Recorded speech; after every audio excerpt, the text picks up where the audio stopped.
bakunzi ba Salcom TV1, kaze mu nyigisho Rhapsodie de realites kugira twige kandi dukure mu kwizera. Izo nyigisho tuzokoma tuzironka ku munsi ku mbuga zose za Salcom TV1. Bakunzi b'ikiganiro Rhapsodie de realites, ndabaramukije. Turi ku munsi wa gatatu itariki 9 ukwezi kw'icumi umwaka wa 2024. Kaze mu kiganiro cy'uyu munsi mushikirizwa na Berize Shimirimana. Ijambo ry'umunsi riravuga ngo ndi mu mutekano ibihe vyose. Reka twisunga ijambo ry'Imana ryo muri Yohana ikigabane cya 3 ku murongo wa 16. Kuko urukundo Imana yakunze abari mu isi ari go gwatumye itanga umwana wayo w'ikinege ngo umwizera wese ntazapfe rubi ariko ahabwa ubugingo budashira. Umurongo wacu utangurira ikiganiro werekana ko uwemera wese Yesu Kristo yatandukanijwe n'urupfu.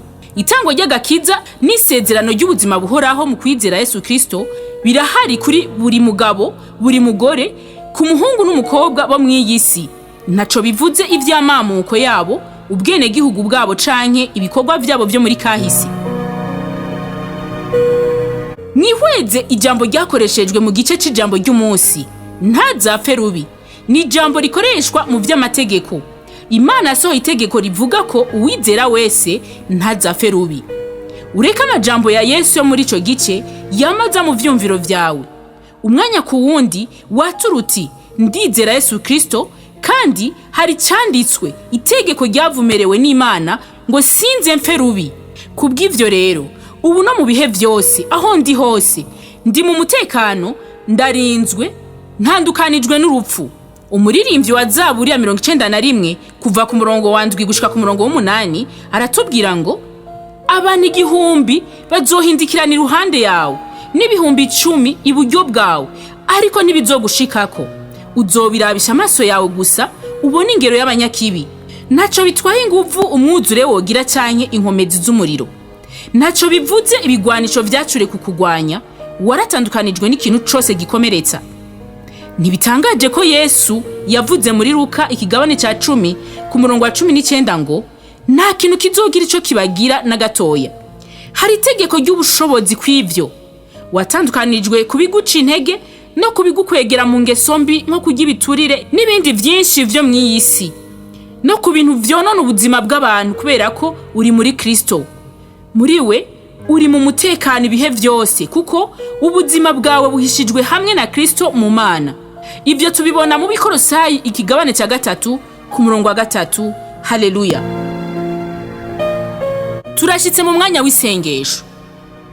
Uragahezagirwa Mana, ubuzima bwanje buhishanijwe na Kristo mu Mana. Ntandukanijwe ku bintu vyose bifise ubushobozi byo gusambura byo muri iyi si. Ntandukanijwe n'urupfu kuko nizera Yesu Kristo. Ngendera mu mihezagiro, mu burinzi bw'Imana, mu munezero no mu mahoro mu izina rya Yesu. Amen.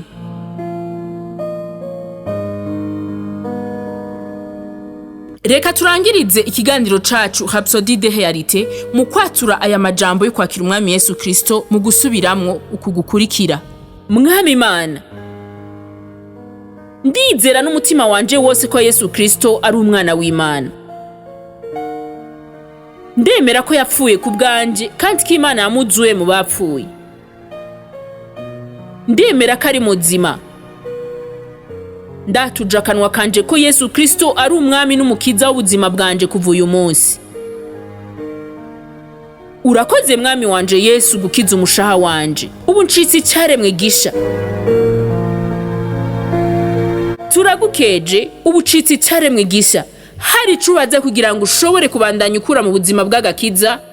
Hamagara kuri 61 40 ubusa 14. Murakoze naho ku munsi w'ejo mugira umunsi mwiza.